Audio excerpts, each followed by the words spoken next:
वही हैरान हो रहा था, मैं शुरू में बात करता हूँ क्योंकि Babar had a big profile, तो सारा कुछ ऐसे लगता है कि बाबर ही ने किया हुआ है, लेकिन बाकियों के मैंने आपको सामने रख दिया कि उनकी परफॉर्मेंसेस क्या है। So I am not justifying Babar Azam, he should not have been part of the team. और नंबर 4 पे तो उसकी बारी बनती नहीं थी at number 4। So at the end of the day, वो आज यूनुस खान ने एक बड़ी अच्छी ट्वीट की है जी। उसने कहा है कि बाबर आजम को गिराने के चक्कर में पूरी पाकिस्तान टीम गिरा दी। And sir what about Shaheen Afridi, क्या T20 is over for him as well?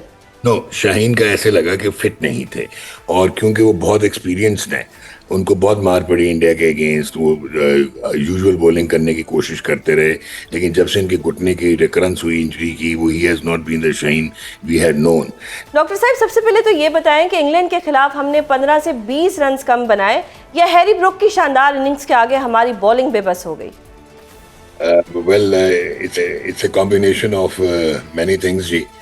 Number 1, मैं ये समझता हूँ कि आपने 15 से 20 रन कम बनाए, और इंग्लैंड ने आपको 15 से 20 रन ज़्यादा दिए because of shabby fielding, pedestrian fielding. और आई पर्सनली फील कि ये जो इंग्लैंड की टीम थी, ये इस टूर्नामेंट में, आईसीसी टूर्नामेंट में शायद सबसे ज़्यादा वो इंग्लैंड की टीम थी जो बीटेबल थी। और हमने कुछ अपनी नाअहली की वजह से, कुछ डिसऑनेस्ट डिसीजंस, सिलेक्शंस की वजह से, कोई प्लेयर प्रोटेक्शन की वजह से, और एब्सोल्यूट मैं कहूँगा कि बिल्कुल हॉरेबल कैप्टनसी, मतलब कि कप्तान ऐसे लगा कि है ही नहीं फील्ड में, and some blunders they led to all of this. एक और चीज़ इंपॉर्टेंट है यहाँ पे कि Sahibzada Farhan has been in the runs for Pakistan, बाकी तो किसी ने रन्स किए ही नहीं। आप एक्सपेक्ट करते हैं मिरेकल्स के पाकिस्तान की टीम सेमीफाइनल में पहुंचे, फाइनल में पहुंचे। You will be shock to know कि साम अयूब की 14 की एवरेज रही इस टूर्नामेंट में बैट विद द बैट, और 12 की एवरेज जो है कप्तान सलमान अली आगा की थी, 13 उस्मान खान। तो ऐसे लग रहा है कि ये सारे इकट्ठे फेल हो गए। तो इकट्ठे फेल होते नहीं, इसका मतलब है there is something seriously wrong, या हमारा टेम्पलेट गलत है, या हमारी ट्रेनिंग गलत है। और तो या डॉक्टर साहब, बाबर आजम के बारे में क्या ख्याल है? उनकी एवरेज भी बहुत कम रही। बताने लगा कि इररेलेवेंट, आप मुझे लगा कि आप लोग पाकिस्तान की ये टीम मॉडर्न क्रिकेट से इररेलेवेंस का शिकार है। ऊपर से हम दोस्ती यारी एकोमोडेशन वो करके तो हम बहुत अजीबोगरीब हरकत करते हैं। बाबर आजम के बारे में बड़ा मैं क्लियर कर दूं, मैं तो पिछले कुछ 3-4 महीने से कह रहा था कि जो इनका अनफॉर्चुनेटली जो उनके साथ उन्होंने कोशिश की कि अपनी गेम को चेंज किया जाए for T20 of power hitting और फ्लैट बैट और वट एवर, तो ही लॉस्ट एवरीथिंग, और उनको तो 15 रुकनी टीम का हिस्सा भी नहीं होना चाहिए था। बाय द वे आपको ये मैं बताऊं कि उनकी एवरेज 22.75 रही, इन सारे 3-4 से बेहतर थी। और एक और चीज़ सुजैन, लोग जो है ना वो करंट कंटेम्प्रेरी विजुअल्स और ऑप्टिक्स देखते हैं। जिस वक्त ये अपने पुराने टेम्पलेट से खेलते थे और ओपन करते थे बाबर और मोहम्मद रिजवान, तो हमारे पावर प्ले में 49 रन होते थे या 50 और 1 आउट होता था। अब ये जो सो कॉल्ड हम स्लॉगर्स लाए, जिनको हम पावर हिटर्स का नाम देने की कोशिश करते हैं, तो इनके होते हुए अनफॉर्चुनेटली हमारे 49 ही रन होते हैं पावर प्ले में, और 2 या 3 आउट हो गए होते हैं। So we haven't achieved anything. तो ये जी। और एक और इम्पॉर्टेंट चीज आपने पूछा ये हैरी ब्रुक का। Harry Brook is a generational player, is a class batsman, और उसके तो भी 24-25 टेस्ट में 1100 हो चुके हुए हैं, और वो क्रॉस ऑल फॉर्मेट्स 100 कर चुका है, कैप्टन कर रहा है यंग एज में इंग्लैंड को। आप यहीं पे साहिबजादा फरहान को देखें जिसने सबसे ज्यादा रन किए। कल भी उन्होंने अपनी पोजीशन चेंज की और वो 1 डाउन पोजीशन पर आए। जी जी, मैं वही आपको कहने लगा था कि अब आप दोनों का कंपैरिजन करें। लोगों को तो लग रहा होगा ना कि 43 गेंदों पे 63 कर दिया साहिबजादा ने, and he batted well, but I personally feel कि अब आप हैरी ब्रुक की इनिंग्स को देखें कि उनके सामने भी विकेटें गिर रही थी, उनके सामने भी कोई नहीं खड़ा था अंटिल बिल जैक केम इन। तो उन्होंने क्या किया, गेम को खुद कंट्रोल कर लिया। 20 उन्होंने दुक्के लिए भाग के, यानी कि 2 runs ईच 20 टाइम्स, और उन्होंने इनिंग्स को फ्लो में चलाते चले गए अपनी रिस्पॉन्सिबिलिटी लेके। That is the class what is required leading from the front. Whereas Sahibzada जो हैं वो स्टक हो गए थे, और बाबर को जब देख रहे हैं कि वो उनसे स्पिनर नहीं खेला जा रहा, जब तक जोफ्रा आर्चर खेल रहा था बहुत अच्छा, तो बजाय कि गेम को चलाते और रोटेट करते, तो बाबर से उन्होंने 20-22 गेंदें जो हैं वो, क्योंकि वो तो बहुत ही खराब खेल रहे थे बाबर, तो 20-22 गेंदें आपने वेस्ट करवा दी। और सर, ये सलमान अली आगा की कप्तानी अब कितना बड़ा मसला बन चुकी है, और क्या T20 वर्ल्ड कप के बाद हमें लगता है कि ये कप्तानी खत्म हो जाएगी? क्या आप ऐसा कुछ देख रहे हैं? देखिए सुजैन, कप्तानी खत्म हो या ना हो, सबसे पहले तो आपके ना स्ट्रक्चर रीस्ट्रक्चरिंग होने वाली है।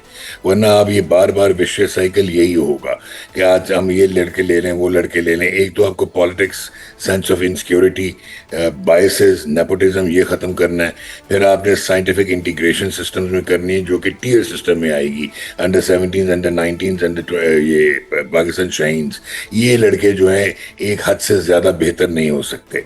फिर आपने मिडल ऑर्डर नहीं रखी हुई क्योंकि पर्सनल प्रोटेक्शन करते हैं सीनियर्स की।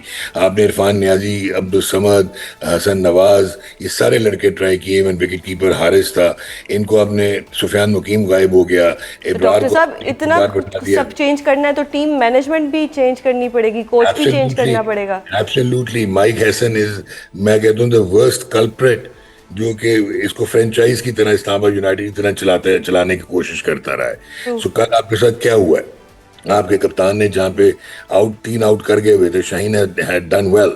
जब आपने वो उस्मान तारिक ने आउट किया है 8वें ओवर में, उसके बाद उसका नेक्स्ट ओवर आना चाहिए था, आपने उसको होल्ड कर लिया फॉर 2 रीजंस।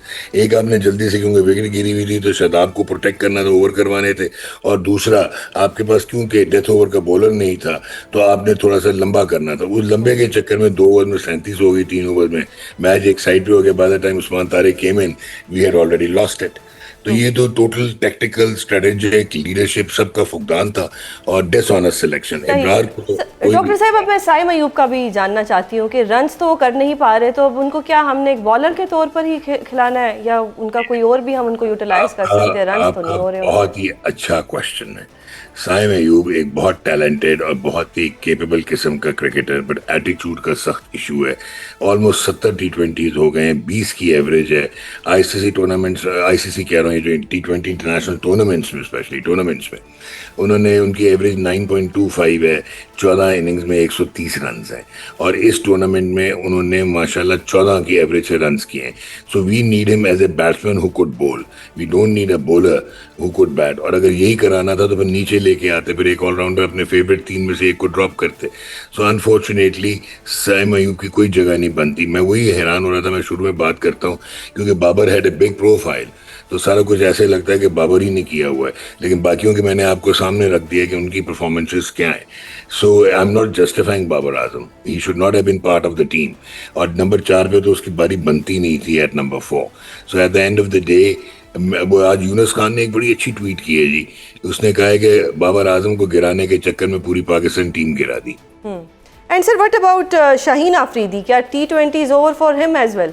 नो, शाहीन का ऐसे लगा कि फिट नहीं थे, और क्योंकि वो बहुत एक्सपीरियंस्ड हैं, उनको बहुत मार पड़ी इंडिया के अगेंस्ट। वो यूजुअल बॉलिंग करने की कोशिश करते रहे, लेकिन जब से इनके घुटने की रिकरेंस हुई इंजरी की, वो ही has not been the Shaheen we had known. लेकिन कल उन्होंने क्या किया, क्योंकि एक्सपीरियंस है, तो वो जो एक अंदर गेंद लाते हैं वो ख़त्म कर दिया, जिस पे फिल सॉल्ट डिसीव भी हुए। और उन्होंने, हम इसको कहते हैं विकेट पे पटक के गेंद करना, यानी बेसिक्स पे आ जाना। वो कल बेसिक्स पे आए और बहुत कामयाब हुए। I don't think so what he needs is a proper rehab.